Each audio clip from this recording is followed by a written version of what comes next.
Joshua Iron Horse Classics. So today I want to show you one of the engines that we're building for one of our own personal vehicles here in the shop. So we got a cool little rat rod that we're building, call it Frank the Tank.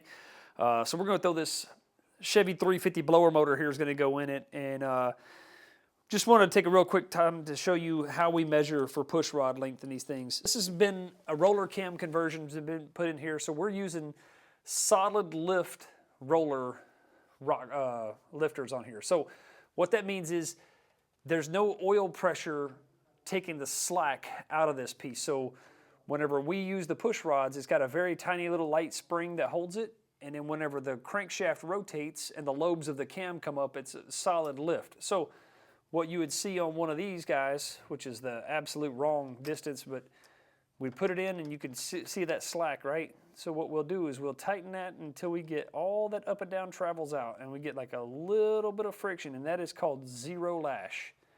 Now, as you can see, that angle is all wrong.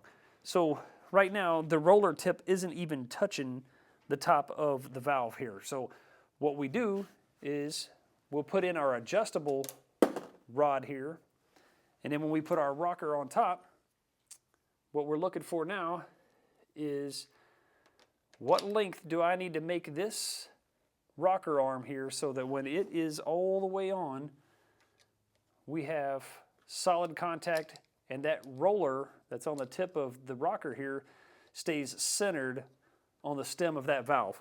So if you'll look, what I do is I'll keep adjusting my rod length to make it either shorter or longer until I get approximately 90 degrees from the shape of the valve to the shape of the lifter here. Like, as you can see how that one's very extreme and off, and how this one right here is about right on. And I keep the roller of that tip centered on the valve spring so that whenever I rotate the crankshaft and the cam comes up and operates and it pushes the valve spring down and back up, I want that roller wheel to stay centered on the stem of that valve. And that's how we're going to keep it. So we've already measured it. On this engine block, it's 8.125, which is 8 1/4. So luckily that's a common size. We'll get it on order, get some push rods put in there, and then we'll continue the build on Frank the Tank.